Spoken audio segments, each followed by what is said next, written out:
Apple's new iPhone XS is a modest step up from last year's iPhone X, but for anyone who's running anything other than the X, it's a major leap forward.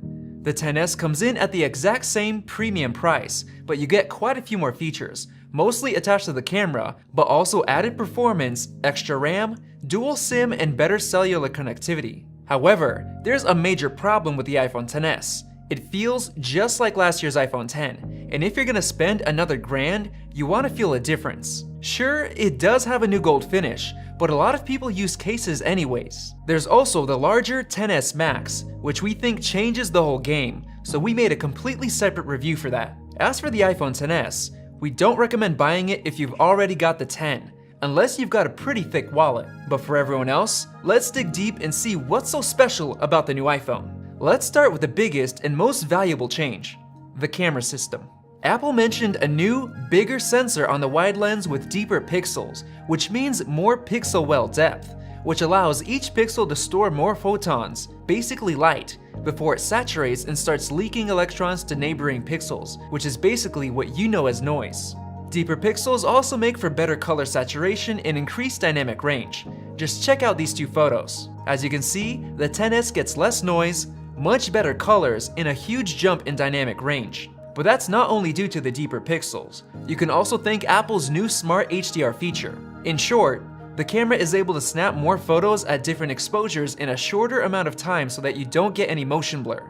It then merges the dark images with the brighter images to get seriously impressive dynamic range. We're talking high-end camera dynamic range. For a quick example, you can see a bright hot spot on the ceiling on the iPhone X's image, as well as a dark spot under the vase. The iPhone XS is able to keep the image looking balanced and natural, and the colors look way better as well. And you'll see some of those same improvements in video as well, as long as you're not shooting at 60 frames per second. Plus, you finally get stereo audio recording.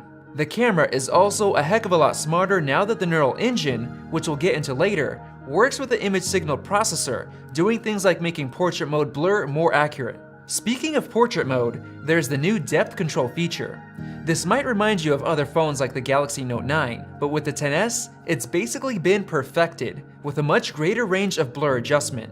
And it doesn't just increase the size of the bokeh, it wraps directionally in relation to where it's at in the frame, just like a professional camera lens. Apple mentioned the speed of Face ID is improved on the XS, but to be completely honest, it still feels the same as an iPhone X on iOS 12, which isn't a bad thing. It's already incredibly quick considering everything it's doing. When we compared the Note 9 to the iPhone X, it seemed like Samsung has finally caught up in terms of performance. Almost exactly a month later, we've got the XS with the new A12 Bionic chip, built on a new 7nm process, leading to more performance while using less power. In terms of the CPU, there's honestly not that much of a difference, but looking at graphics, we see a really nice performance jump. This will help for everything from rendering apps to augmented reality scenes and games. The new 8-core neural engine can now process 5 trillion operations per second, up from 600 billion with the A11's neural engine, which helps pave the way for the future of machine learning. In terms of actual daily use, anyone coming from an iPhone X or 8 won't notice much of a difference besides camera improvements and maybe gaming performance improvements.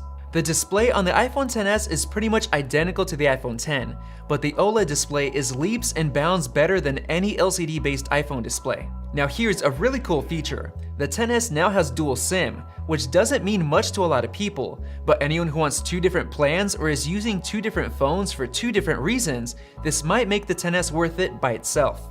The radios have also been upgraded with gigabit LTE, and you can visually see the difference with new bands on the top and bottom of the iPhone XS. Tests showed that the performance difference can be significant, but we tested this in our office and we got identical LTE speeds, and I still got the same 3 bars of T-Mobile service. So the improvements assume your signal and network is strong enough to allow LTE speeds that high. There's also a new feature called Express Cards with Power Reserve. This means that if your battery dies, you can still use your phone to get onto the subway, bus, or enter your building if they support NFC-based access. On that note, battery life is rated at 30 minutes longer than the iPhone X, but if you really care about that, get the XS Max with an hour and a half longer battery life. The included 5-watt charger is a joke when you're paying $1,000, especially when Apple teases you with fast charging support, which requires a power adapter from a MacBook. The XS also doesn't come with a lightning to headphone jack adapter, which is disappointing for some, but I use AirPods, so I could care less. All in all, when directly compared to the iPhone X, the iPhone XS is a modest upgrade with significant improvements to the camera. Is it worth dropping another $1,000 this year? Not unless you have too much money to care. Now, if you're going from anything other than the iPhone X, we think you're seriously gonna love the iPhone XS. Sure, you're used to the home button, but it's a sacrifice you're gonna have to make within a couple of years anyways. Now, if you're coming from a 7 Plus or an 8 Plus, we think the XS Max and its massive screen is perfect for you. But if you don't want that large of a phone anymore, don't worry, the XS gets the same exact camera system. If paying $1,000 for a phone sounds like too much for you, you're probably best waiting for the iPhone XR, as it offers more colors and many of the benefits of the iPhone XS, including portrait mode with depth control. However, it's still got an LCD display with less than 1080p resolution.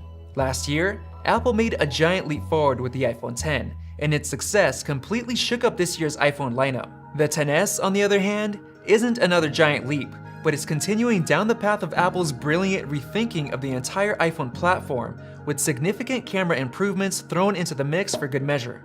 So if you're someone who skipped the iPhone X, it's a giant leap indeed. And seeing as it's got the same $1,000 price tag, you should be more than happy that you waited for the XS. I know I am. Thanks for watching, guys. We've got a whole bunch of iPhone XS and Apple Watch Series 4 videos in the pipeline, so make sure to subscribe if you haven't already, because we've got some pretty interesting stuff coming soon. Trust me. If you enjoyed this video, like it and hit that subscribe button. Also, check out our price guide, which makes it extremely easy to find the best deals on Apple products, updated daily. Be sure to follow us on social media, and we'll see you in the next video.